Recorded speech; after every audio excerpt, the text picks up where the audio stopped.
the Witching Hour, where you're invited to tune in and drop out. Join us and settle in as you're guided through a trilogy of healing journeys to awaken, connect, and inspire. This is the Witching Hour.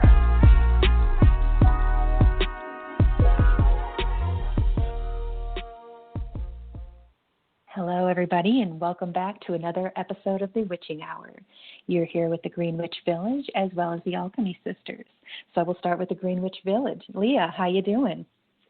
I'm doing really well today. I've actually been outside in the garden all morning, harvesting some lettuce and just enjoying being outside and preparing for tonight's full moon and eclipse. And yeah, so far so good.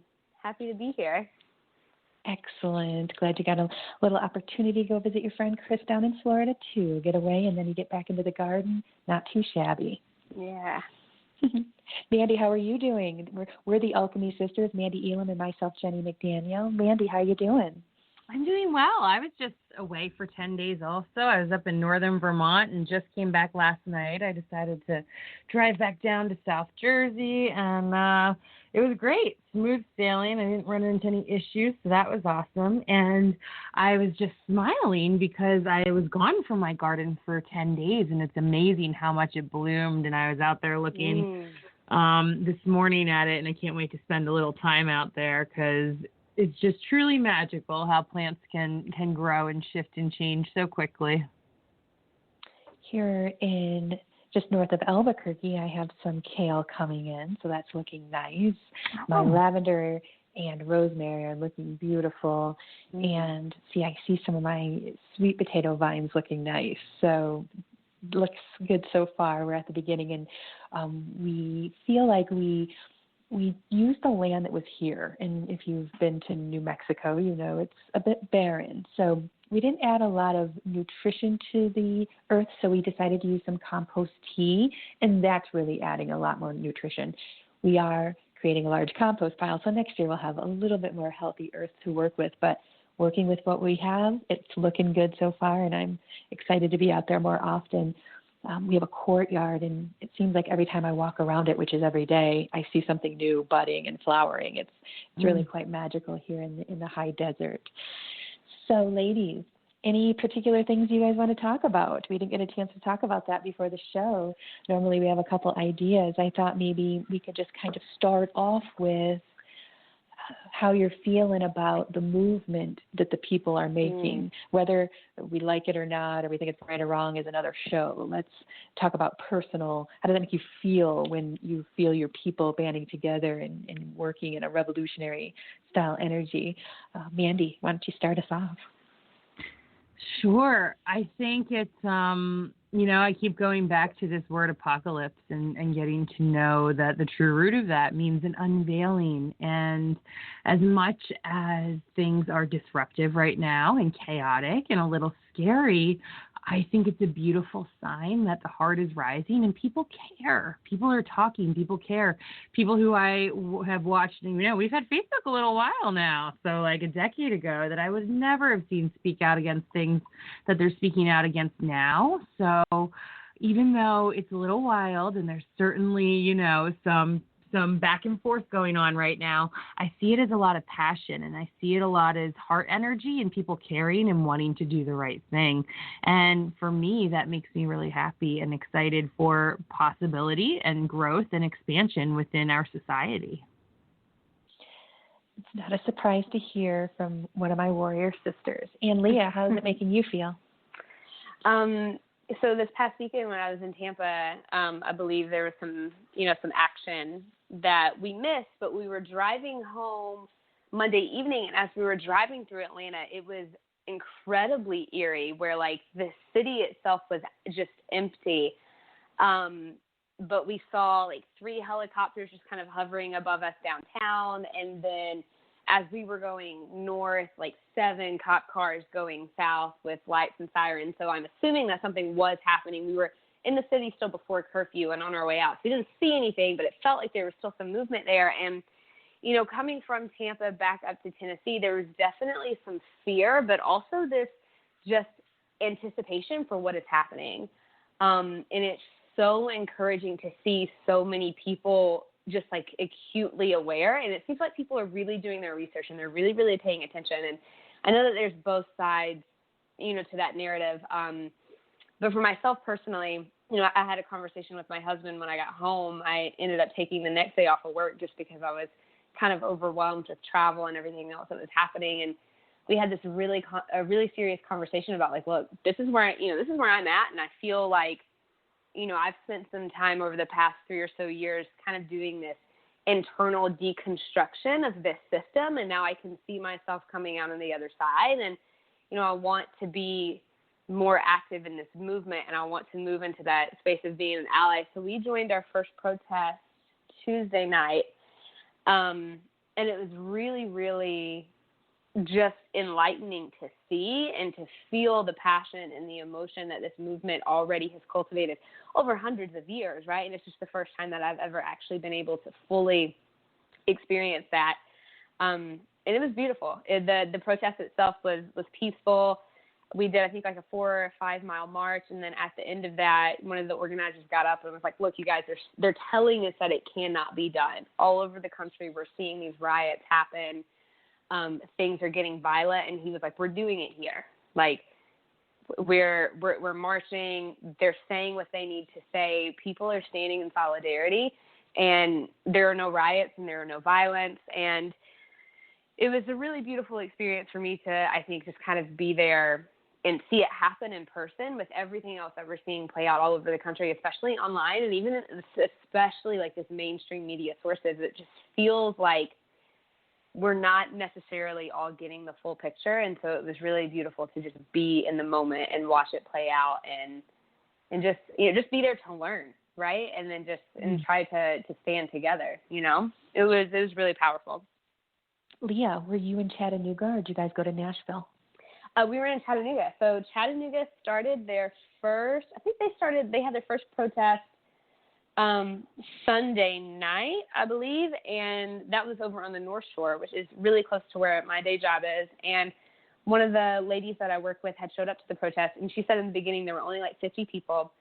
And Sunday night got really scary. The cops were allegedly like provoking. Everything that was playing out in the media in real time was apparently not correct. And so she was like, I'm live tweeting from the event itself. And she's like, I'm getting the message out there. It's getting retweets and likes so people can actually see what's happening. And she said Sunday night got a little scary, but they, again, it was a really small group, but they had kind of backed them up against a fence. And this is when I think most places had the National Guard out. And she said it was pretty wild, but since then in Chattanooga, the numbers have grown and everything is moved really seamlessly. So, are you saying that there were some violent protesters and the protesters kind of hauled them off a little and kept them in a certain area? It would seem that the actual protest itself, like the people who showed up in the movement, were small. Mm-hmm. And from what I could hear, kind of unprovoked, the other side was backing them into a small space to try to get them to react. And the messages that were going out were, it's getting violent, it's getting scary. And then my friend who was there live tweeting was like, this isn't right. This is what's happening here. Like, I'm here, I'm seeing it. So it was, I wasn't there for that. So I can't speak from experience. I can't really speak directly to that, but everything since then has been really smooth, peaceful, very powerful. It seems like everybody from both sides are really kind of cohesive in the organization. So we'll see. Hopefully it stays that way. Good to hear. Yeah. And I was talking with clients and on some of my other podcasts about there's a lot of peaceful protesters out there. Of course, the violence is going to get the media's attention. They're trying to push a fear-based reality agenda. And that's how they do it, is highlighting these small sectors of people going and starting trouble and riling things up. So, again, are all the protesters peaceful? No. Are some of them kind of edged out because of what's going on the planet? Yes. Can some of them be easily provoked? Probably. But there is a small group, I think, that's just lighting the fuse and starting problems. And hopefully they get kind of we get to differentiate, of course, between the peaceful protesters bringing the movement, bringing the energy, bringing the intention, and the people who are just destructive and hateful and angry. So wonderful that people are kind of starting to see that and being able to differentiate there. I got to do the Me Too movement, which was, 3.5 years ago, I guess now, or something like that. I was in Chattanooga, and I'm feeling that vibe that you're talking about, and it reminded me of that big flush. And I remember just smiling from ear to ear because people were shouting at us, "What is this going to do? Yeah, you better get out and walk. You lose a little weight." People were just being so rude, but most people were being nice. But a couple people were shouting a couple rude things, and I was like, wow. They're really angry, and that is not what this movement is. And I'm smiling internally because I'm a psychic, and I know that Mother Earth just stood up out of bed at that moment and was like, we're changing the dynamic.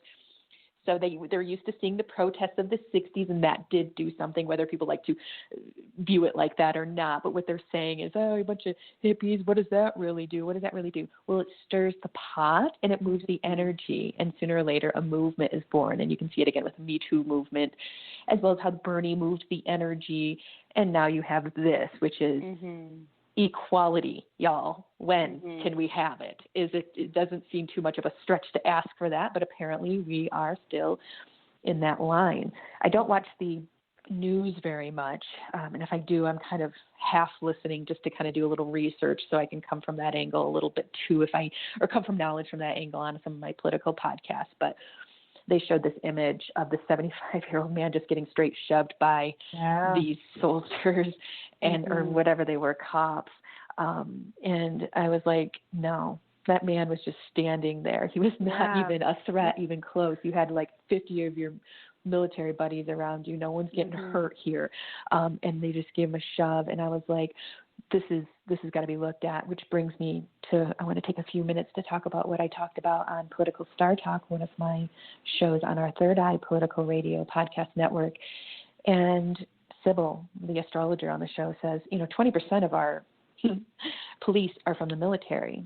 And I was like, yeah. And I've watched Full Metal Jacket. I see, and I know that was hyped up because it was a Vietnam movie, but they break down your conscience. Pretty good example, though, of kind of how it goes, right? They break down your psyche so you will become a killer. Our natural inclination, unless we're sick or threatened big time, is to not kill.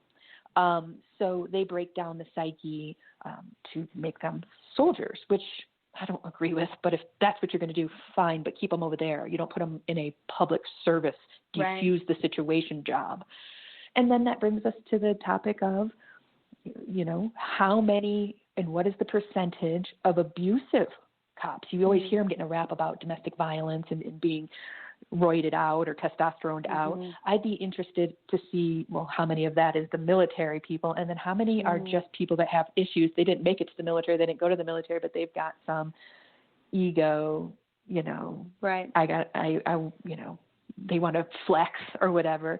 So I'll be interested to see that. And since we're always talking about ways that we can change the dynamics of things and how helpful and productive that is to start seeing it a new way, my boyfriend and I were talking about, why don't they get real on-the-job psychiatric training? If they've got post-traumatic stress disorder, get them help. Put them in there's enough simulations. We have enough video gamey kind of reality stuff to kind of put a simulation of when they are put to the test and their adrenaline's popping.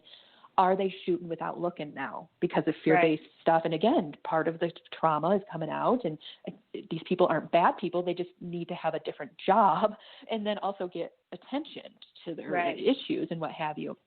So they should be checked. Yeah, I was, and I didn't mean to pop in too early, but I was going to say it's interesting that when I was in this space and actually listening to, the foundation of this message, it really is equality, but, for all, yes, but it's also how do we restructure the system? And I think it's a really beautiful manifestation of how, we talk about the divine feminine rising all the time, but how we're really starting to see the effects of that, right? Because you're right, half of the people that have this job, should they really even be in those spaces, right? And I think we as healers and teachers, we know that there's work that we have to do for ourselves before we can even provide that for others, right? Before we can truly be of service. And it seems like as this movement progresses and as it begins to make more noise, like that's the underlying focus, like the energetic undercurrent is like, can we make sure that the people who are actually going to be of service of others to their communities are also have all of the resources and tools that they need to do this to like the highest good, Mm-hmm. And it was interesting listening to people talk about that, because I think that that's a mainstream message that isn't really being picked up on. Like the focus is just, kind of the fear base of like what this is. But really, I think at the end of the day, it's like, how can we totally rework this system so that everybody involved is taken care of? Like we don't need just anybody who has a complete lack of empathy and understanding out here carrying weapons. You know what I mean? Mm-hmm. And I think that's a really, that's a very old school patriarchal system, right? And I think we're starting to see hopefully some of that shift a little bit. But it was interesting. Like I said, I think kind of that's not what your basic viewer would pick up on, but that message is certainly there in these inner circles from what I've noticed, just being in it for the short amount of time. Like I'm certainly not a professional here with what's happening, but I'm, trying to learn and listen. But I think that's a really big step. It'll be interesting to see how that plays out. I love the idea of breaking down old crumbling constructs and replacing them with new eco-friendly, environmental answers. I really love the idea of getting the old out and bringing in the new. So when you say that you felt that undercurrent there, that's what we need. We need the people who have a vision of how it can be, because that's what's going to pull us into that reality and leaving this old reality behind. Will some of the old reality come with us to the new? Yes.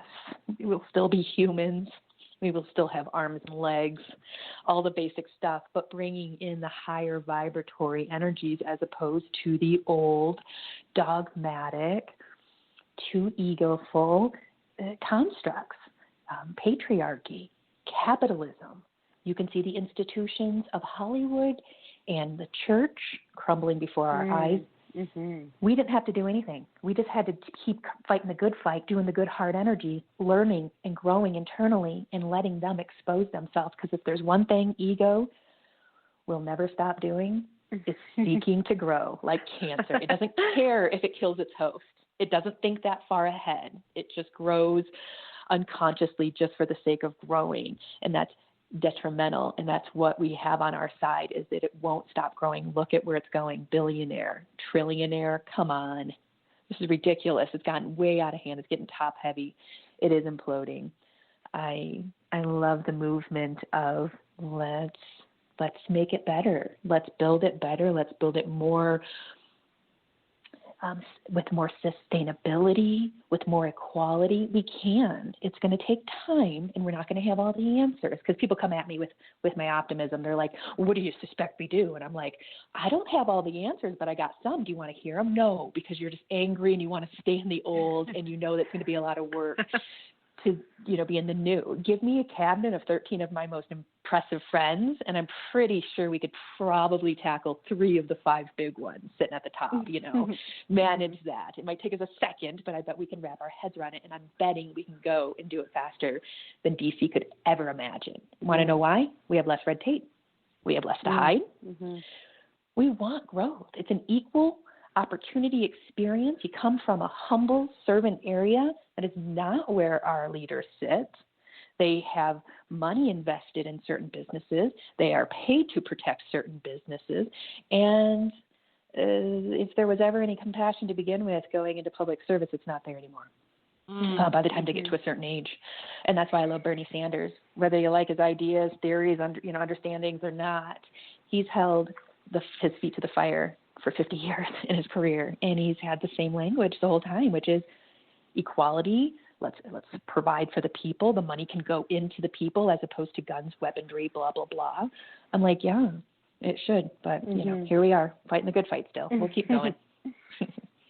And then on the note of good, too, I do want to give a little shout out because I have been seeing, as much as we see disruption and chaos and brutality happening, we're seeing the heart. And there's a lot of good cops rising, too. And there's people who have been in the armed forces for a really long time in different avenues and are really speaking the truth about stuff they're seeing behind the scenes. They're making shifts within their own departments if they're involved in local police force. And I've been seeing a lot of the masculine in particular trying to share and speak the truth about stuff. So as much as we've been talking about kind of the scary stuff, I just want to give a shout out to, I know we have a lot of listeners who are involved in this community, and I just, my heart goes out to everyone who's just trying to have an open mind and an open heart and see one another as human and make a difference right now, because that's certainly happening. Beautiful.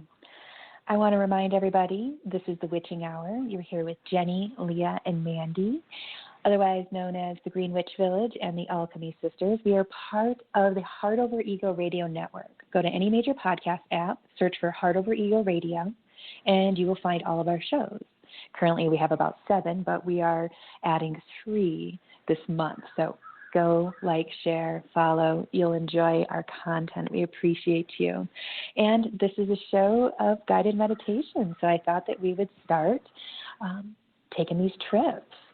So if you've ever joined us before, you know that we do a little bantering at the beginning, talking about real life things, and then we go into a trilogy of guided meditations. I'll start us off, and then I'll hand it over to Leah, and Leah will hand it to Mandy, and Mandy will end the show. So if you could follow along with my voice and find a relaxing place, a place you can find your breath. Notice your breathing, put intention around it. Maybe take a little more deep of a breath. And noticing every time you breathe in, you're breathing in light and love.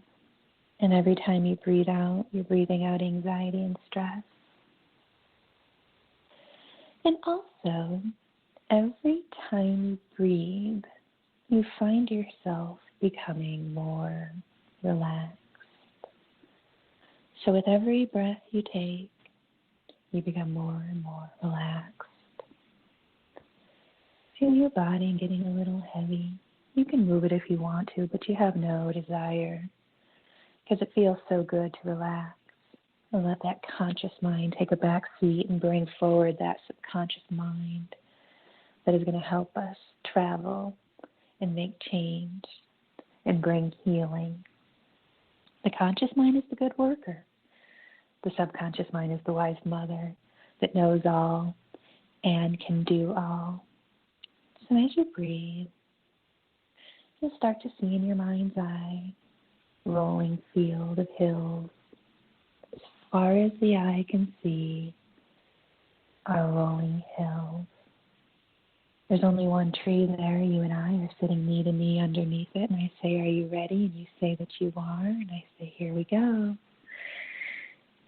And Spirit is saying, we're going to do a little something different today. We're going to go to upper world, meaning we're going to go visit another planet. So if you'll go ahead and get in this cute spaceship. They're saying we don't really need it because we can astral project, but just for fun imagery, we're going to pile in like it's a clown car and we shoot off. And I see where we're going. We're heading toward the Pleiades, the 7 sisters. It's beautiful, beautiful galaxy and certainly high-vibed entities. So they are asking for our presence and they're going to have some information for us. So we're going to go see them on their own turf, astrally. So as we come up closer, I can see out the window of our spaceship. We're getting closer. And I say, any particular planet we should land on? There's about 7 of them here. And they're saying, just land on any of them. They'll all know what to do with you. And I say, excellent, good, they know we're coming. And as we get closer, I notice that there's a planet that has a lot of what appears to be water. It even resembles Earth a little bit, this particular one. I'm sure they all look a little different. But the one we're landing on has so much water, and it's crystal clear. It's just the most gorgeous blue you could see. And there are land masses. There's just not as many as that we have here. And so as we come in to the land mass, it's the biggest one. They're saying we're going to go to another planet in this galaxy, but this is the first one to acclimate you all. And so as we land on an island, I see just kind of like tropical trees and such, and I have all of you with me, and I go, okay, you guys, we're waiting for their next cue. And before you know it, there's a light being standing on the beach, and I say, take a seat, we're here, I guess. And so we all sit down in the sand, and it's warm, and the sun is shining, and the breeze is coming in, and it's just an all-around comfort. And we have this see-through being in front of us who's kind of going in and out a little bit, but definitely see-through, and appears to be taller than we are, maybe a bit slender, but nonetheless a lovely, light, white, blinking kind of light that they are. It's very cool. I'd say they're like iridescent and kind of shiny. And they're saying, it's hard to describe us, isn't it? And I go, it is, because I can't really see you, but I can see you. And they're like, yeah, it's because we're mostly hard energy here, which is why we wanted you to bring your crew, because you guys are mostly hard energy, and we're gonna do some teachings. And I say, lead the way. Thank you very much. And so this I guess we'll call it Pleiadian leader of sorts, teacher, he says that's good enough, is going to take the stage. So he's going to speak through me, and he's saying things like, welcome all, I'm so glad that you're here. We've been waiting for you. We see that Jenny works with a nice crew, and we absolutely wanted to get an opportunity to bring you here and channel to you information as opposed to coming through her where she's at as a typical fashion. We're saying we want to try things different. So we thought we would host a class, and you guys are some of our first attendees. And we say, oh, yay, exciting. And so this teacher says, okay, this is the gig. Some of the things Jenny said are absolutely correct. You guys are in a battle of good versus evil. We see that because we see that in our own past millennia ago, and it's a lot like the normal process of bringing heart over ego. There's a battle, there's kind of chaos. What we want to tell you is that you all listening have a very special job, and it's our job to light you up and to remind you what you're here for. Anyone listening to this has incarnated to the Pleiades. There is no question in our mind that that is true. So what we want to do is siphon to you some of our awareness, and it will just be a little cord, ethereal, energetic cord that's going to keep you pumped up while you're moving through this marathon of events that's going to happen on your planet. Again, very natural way that change comes is through turbulence. You can see it even in your history in your planet. So this see-through being is having you imagine that from it, which he's representing a lot of energies, he has these little lines coming out of him. They look like kind of like tentacles, and they're kind of coming out. And he's saying connect it to any chakra that you want to. It will be hooked up to all of them after you hook it up to one. But just for intensity purposes, put it in the one that you need the most work. So I'm going solar plexus on mine, and you can go wherever you want on yours. Just know that it's going to connect all the chakras, but the intention of where you put it is something and very personal and individual.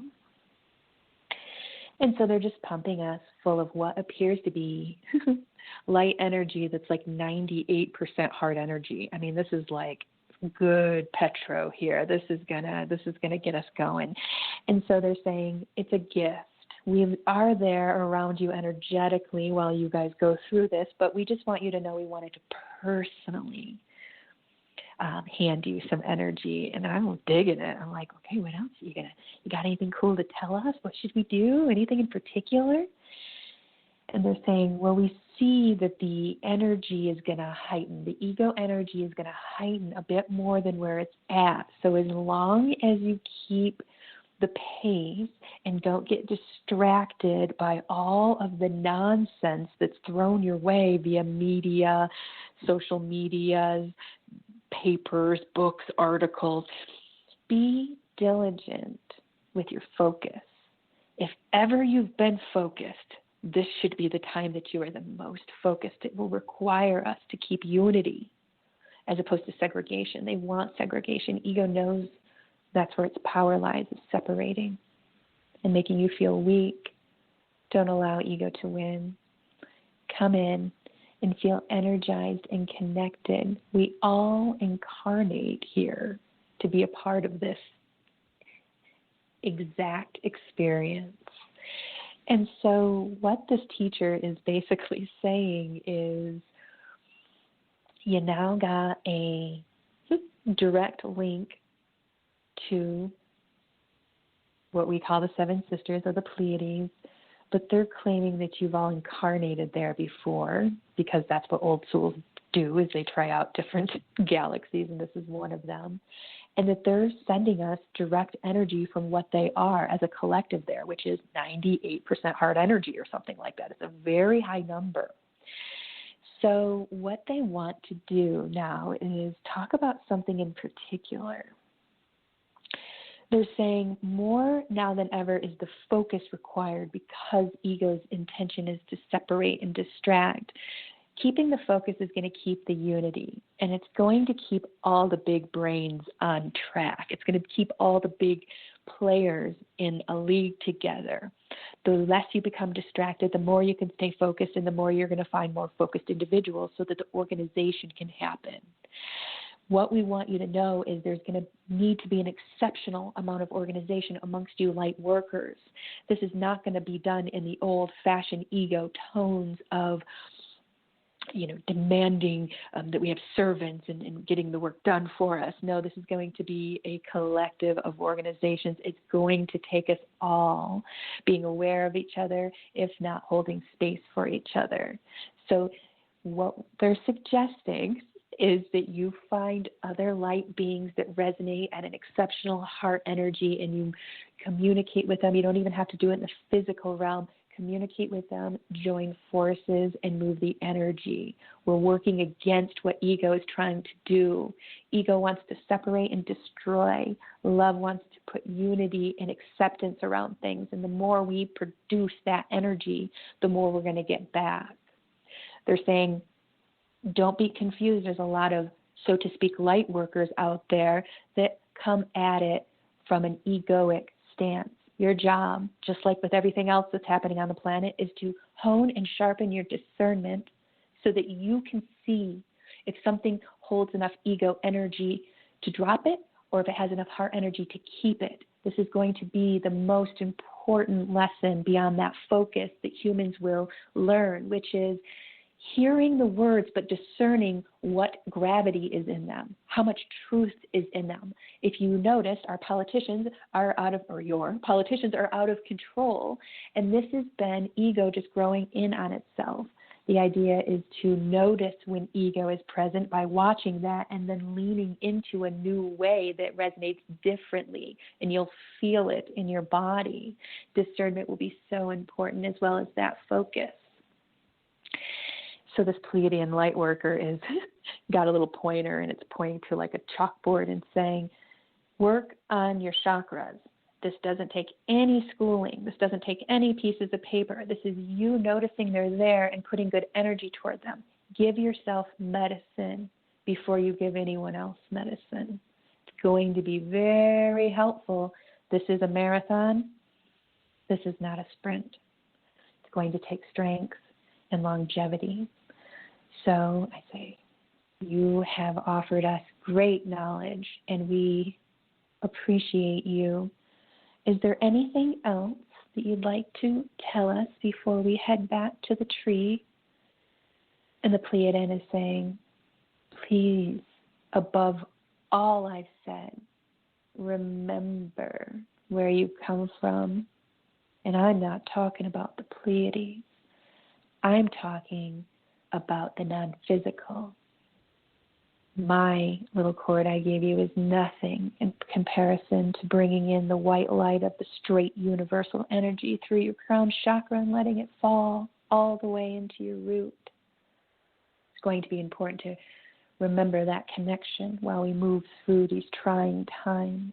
Ego isn't going to sit down like we want it to. It's going to stand up even stronger and forceful, more forceful than before. And the way we battle that and alchemize that is by bringing in that unity and heart energy and not falling into the distractions and the negativity. No, it's there. Look at it, analyze it, and then come in with ways that we can shift and move it.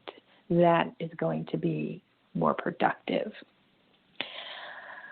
I say, wow, that was fantastic. We appreciate you. We're going to go back to the spaceship so that we can go back to the tree. And we all kind of gather up and kind of are in a daze and feel very relaxed and moved by the fact that a high-vibed entity from a galaxy that doesn't need much for anything is willing to pull us in and teach us and hold space for us. And they do it on a grander level than even that. You'll notice lots of mediums bringing them in these days. Let's hop in, guys, clown car style, into the rocket ship. And we're taking off. They're saying we don't have time to go visit one of the other planets, but tune in next week and we will absolutely visit all of the planets in the Pleiades. This is one that resembles most like yours, has more water. And so we're flying back, and I say, wow, guys, that was pretty cool. Going to acclimate you guys best we can until we get back into our own dimension. And we are landing right next to that tree in the rolling hills field. Rolling hills, as far as your eye can see in this one tree. We get out of the spaceship, get underneath the tree, and we're just sitting there relaxing. And I say, well, that was the interdimensional part of our journey. I'm going to hand you over to Leah, and she's going to take you on a journey inside of your body and bring awareness in that space. So if you feel like you need to move around in your physical body here, readjusting, but in our mind's eye, let's hold the image of the tree where we've landed, and we're just going to lay down on our backs underneath that tree. And you'll create some space between the feet, and then maybe open the arms wide to a T so that the shoulders fall back, the heart is open, and you can do this in real time here in the physical as you watch yourself do it in your mind's eye underneath this tree, but holding again that tree in our mind's eye, and then as you lay down onto the earth beneath the tree, taking the gaze up and then just watching how the leaves kind of flutter in the wind. Do the branches move? What are the colors that you see? Can you smell? And so after this ethereal journey, we're just going to ground back into the earth herself as well as our physical body. The two are intimately connected. And so in your mind's eye, holding this vision of the tree, and then as you really consciously and intentionally start to inhale, breathe into the belly, full expansion of the rib cage, the abdomen. Perhaps you open the mouth as you exhale. Feel the body soften, get heavy underneath you, and keep breathing like this. Full inhales into the abdomen. Watch everything expand. Maybe hold the breath at the top. And then soft exhale, releasing the body even more deeply. 2 more rounds of breath like this. Inhaling, fill up. Full breath out to soften. Really allow the body to be heavy. And can you surrender to the support of the earth beneath you? So just allowing yourself to be held here. 1 more full breath in. Expand. And full breath out to release, soften, surrender. And then we're going to listen to Mother Earth as she tells us, remember that I am holding you. So even when the ground shakes and the waters rise, remember that I am holding you here in this present moment. And we are siphoning solar plexus, root energy from these interdimensions, but I too feed you here in this physical realm. So return your mind, your heart, your roots back to this planet and allow yourself to be nourished. And I can move and alchemize this energy for you and with you.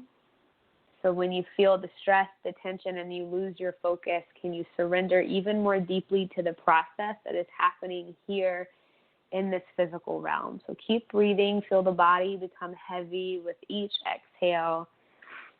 And can you just allow yourself to feel really, really rooted and supported by the earth here?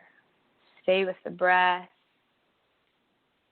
And maybe you notice visually here from your physical space, right, that maybe you can begin to feel energetically your roots growing into the ground beneath you. Stay with it.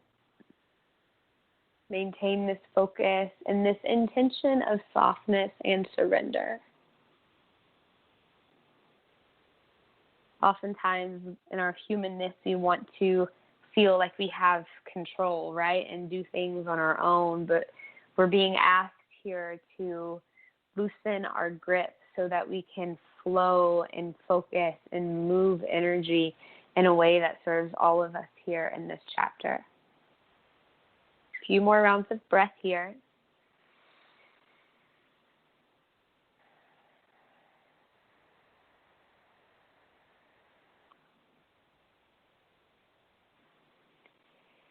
And then if you feel heavy and soft and no desire to move, stay here. We're going to take our mind's eye into our heart. So as if you could peel open the layers of the body from the inside out and view your world from the heart space. Let's rest here. Find yourself here. And then we'll just move a little bit more deeply into the body. The intention, again, is to surrender, allow ourselves to be held by Mother Earth, trusting the process, knowing that we are supported. And we're in the heart space. So let's begin here, maybe finding your breath once again. Feel the shoulders on the mat. Awareness in the heart space. Awareness to the right shoulder. Awareness to the heart space. Awareness to the left shoulder. Awareness to the heart space. Awareness to the belly button. Awareness to the heart space. Awareness to the right elbow. Awareness to the heart space. Awareness to the left elbow. Awareness to the heart space. Awareness to the right hand. Awareness to the heart space. Awareness to the left hand. Awareness to the heart space. Awareness to the heart space. Awareness to the heart space. Awareness to the belly. Awareness to the right hip. Awareness to the left hip. Awareness to the right knee. Awareness to the left knee. Awareness to the right foot. Awareness to the left foot. Soles of both feet. Soles of both feet. Soles of both feet. Awareness to the right shin. Awareness to the left shin. Awareness to the right thigh. Awareness to the left thigh. Awareness to the right hip. Awareness to the left hip. Awareness to the belly. Awareness to the heart space. Awareness to the heart space. Awareness to the heart space. Awareness to the back of the neck. Awareness to the chin. Awareness to the right eye. Awareness to the left eye. Awareness to the crown of the head. Awareness to the crown of the head. Awareness to the crown of the head. And stay here. So we're supported by the earth. We've embraced the energy of surrender. And with our awareness in the crown of the head, begin in your mind's eye to visualize the crown chakra opening. Maybe it's happening slowly, maybe it moves a bit faster, maybe it's a nice even pace. But watch it as it opens, allowing it to move on its own, and breathe in the energy of receptivity, allowing yourself to trust in the intuition and the wisdom that moves from this space into the third eye and into the throat to be expressed. Everything that comes through here aims to serve not only ourselves, but the greater good. So maintain that visualization. How does it move? What is its color? Can you manipulate it? What kind of messages does it have for you here? Take 5 more rounds of breath.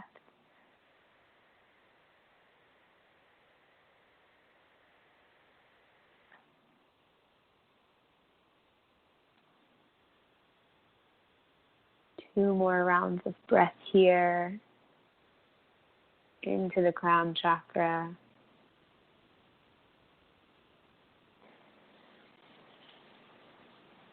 And then on your own time, nice and slow, awareness still in the crown of the head. Whatever serves you here, if you want to maybe close this up just a touch, if you want to leave it open, your intuition, your heart knows what's best for you. So just taking a moment to listen. How do we leave this chakra before we move our awareness back down into the body? And then on your own time, maybe one energy center at a time, we move from the crown to the third eye, to the throat, to the heart, to the solar plexus, to the sacral, and we eventually land in the root chakra. And so when we open ourselves up to receive from these higher dimensional spaces, we need to also work to keep ourselves grounded here in this physical realm. So looking into the root chakra, right? And if it's got any kind of dark, muddy colors, we're just going to send those away. And the root feels really strong here, so let's just keep cultivating this energy of groundedness, of connection to the earth beneath us. Gaia already has us equipped to surrender and open to her connection, so let's just feel into this here. Maybe a bit of a slower, bigger circle as we vibrate here, and just strengthening your connection, and then listening if she has anything specific to tell you here as we rest in this comfort, in this knowing, in this connection. Just for a couple more rounds of breath, grounding deeply into the physical realm, feeling into your body, feeling into the body of the earth, perhaps surrendering even more deeply. And then staying here, resting and trusting, remaining connected and open as you await your guidance from Mandy.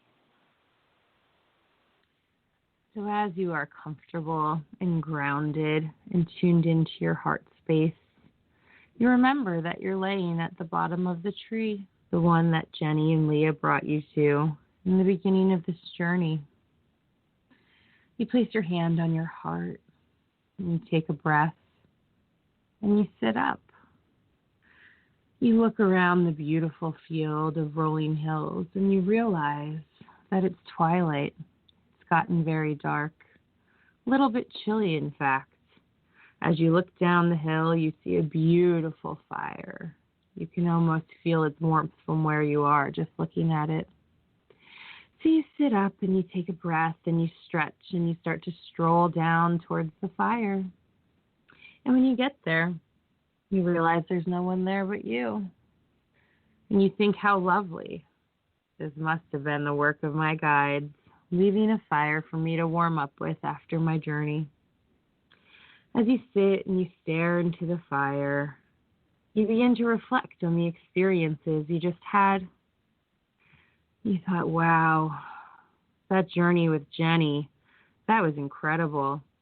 And my crown chakra, it's so incredibly open right now. I just want to know more. What was it that they were telling me about the Pleiades and the Seven Sisters?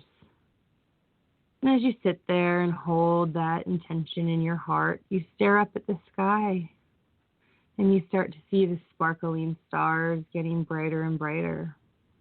Suddenly, there's 7 of them, and they're sparkling, and their light is brilliant, and it's almost as if they're pulsating and getting closer. And as they come closer and you start to feel their energy, they start to merge into one. And as they come into one, it's almost as if there's a laser beam of energy coming straight for you and straight to your third eye. Your entire body feels completely at bliss and at peace, almost as if you're floating even though you're sitting by the fire. And as the light comes closer and closer, it suddenly starts to take shape. And you see a beautiful, sparkling, divine light being. And she's there in essence. You can tell her essence is very feminine. There's water flowing and swirling through her, yet she's taking form to be in front of you. And she says, hello. And you say, hi. She says, I bet you're wondering who I am, aren't you? And you say, I am, but I feel as though I invited you here. And she said, you did. She said, I'm the Star Mother, and I heard your prayers in your heart and how you were wondering a little bit more about the Pleiades and what this energy can do for you. And when you tune in to its constellation and its beautiful energetic force, what the things are that it's stirring in you. You remember how the Pleiades is often very light and made of water, and there's lots of ebbs and flows and swirling and twirling, and you say yes. And she said, well, some legends have it that this earth started with Pleiadian light workers just like you. And many starseeds and way showers and empaths and old souls have been coming back for centuries and millennia in order to be here to create a change on this planet. And just like the water and the water droplets that we all originated from, or so they say, I want you to remember that you can adapt to change just as easily and go with the ebbs and flows in life and what you're experiencing now. There's a new wave of consciousness that's happening in your lifetime right now. There's a new wave upon your people, upon your land, upon nature. And you're feeling this incredible pulse within to surrender deeper and deeper into love, into this knowing that everyone and everything is so connected and part of so much more. You know that you are here to make a difference, no matter how big or small that is, no matter if you use your voice out loud or your prayer, or your intention, or your creative avenues in order to share this. I am here to remind you that each and every one of you are an incredible artist and creator and creatrix. And so much of your life and your purpose right now is about finding the beauty that lies within everyone and everything in this beautiful life that you're experiencing at this time. One of the things that you can do most, as I know it's on your heart and mind so heavily right now, is to allow yourself to nurture yourself and also allow yourself to be creative, to focus and use these heart energies that are flying through you right now. If you're feeling something, it's for a reason, and it's safe to acknowledge that. It's a time to remember that you are filled with love and light, and it's okay to be comfortable with who you are. It's time to remember that you can do anything you put your mind to, and if you allow activity to lead, it can gift you in the most magnificent. I also want to remind you to be authentic, and expressive with your creativities. Remember that you are developing Your mind is developing, and it is a great artist. Your creativity is boundless, and it flows effortlessly. It is safe for you to tap into your creativity. And if you feel called, it is safe for you to share it with others. It is okay for you to believe in your skills and your adaptivity and the things that do want to come through you at this time.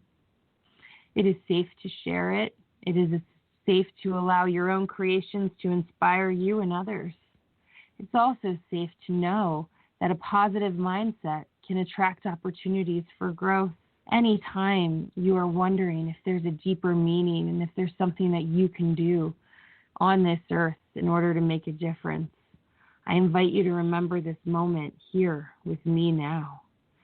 Taking a breath and remembering that if you just look up at the stars with the intention of finding the Pleiades and the Seven Sisters, you can easily connect with me. And I will remind you that you deserve the opportunities that are coming through you at this time. Sometimes the subconscious mind can get in the way a little bit, and it can cause us to create a little bit of stagnation in our action plan. And I want to remind you to have courage to keep going, no matter what anyone else thinks or might think, and that it's safe for you to honor the decisions you're making. They're always for the highest good. Sometimes we learn harder lessons than others, but if we keep moving and learning and experiencing, and we keep creating, then everything that we need comes to us at the perfect time. And at that same time, it's important to rest and honor and nurture yourself. Even a simple walk in nature or a guided meditation can be enough to help cool down fires when they're out of control within you. It's time for me to go back, but I thank you so much for inviting me into your heart space and your prayer and your intention, and for your curiosity and wanting to know more about me and the other life forms that are out there that are here and willing to help you. Always remember, you can call on me at any time as you create intentional focus and focus on unity in life and sustaining the heart energy on this beautiful planet that you call Earth. And she slowly takes a step back and she starts morphing into simple light again. And her light starts to zoom out and swirl and twirl and disperse into 7 brilliant lights again. And these lights start to pulsate and move back and all of a sudden dissipate into the infinite amount of stars that you can see. You take a deep breath and you look down and you look at your feet and you say, thank you so much. Thank you, angels, archangels, helper beings, spirit guides, my spiritual team, angels and ancestors, and all of those who came to be with me today to help me to tune up and tune in with my own heart and my own mind. I invite you back into your body and to take a couple breaths. You are welcome to stay right where you are if you are comfortable, if you are meditative, or you are welcome to go about your day. Perhaps you want to journal and reflect on your experience. Perhaps you want to get out in your garden or go for a walk. Perhaps there's a book calling your name. Whatever it is, we invite you back in. And we thank you for holding space with us here on Heart Over Ego Radio. You can find us on Facebook, /Heart Over Ego Radio. You can also find us on Instagram. We invite you to tune in each and every day for a new show for your healing pleasures. Thank you so much for your support. We send you infinite amounts of love and gratitude. You are listening to Heart Over Ego Radio, a network of shows offering healing and guidance for your beautiful journey. Tune in on Mondays for the Alchemy Sisters, 4 p.m. Pacific, 7 Eastern. Tuesdays, tune in and tune up. Body awareness and self-care, 11 Pacific, 2 p.m. Eastern. Wednesdays, One for All is Love, 1:30 Pacific, 4:30 p.m. Eastern. Thursdays, Unbound with Cynthia Martin, 5 p.m. Pacific, 8 Eastern. Fridays, The Witching Hour with Green Witch Village and the Alchemy Sisters, 11 Pacific, 2 p.m. Eastern, and on Fridays, Rain Radio, 10 Pacific, 1 p.m. Eastern. Saturdays, Creating Heaven on Earth, 11 Pacific, 2 p.m. Eastern, and Sundays, Everyday Psychic Radio at noon Pacific, 3 p.m. Eastern. This is the Heart Over Ego Radio Network.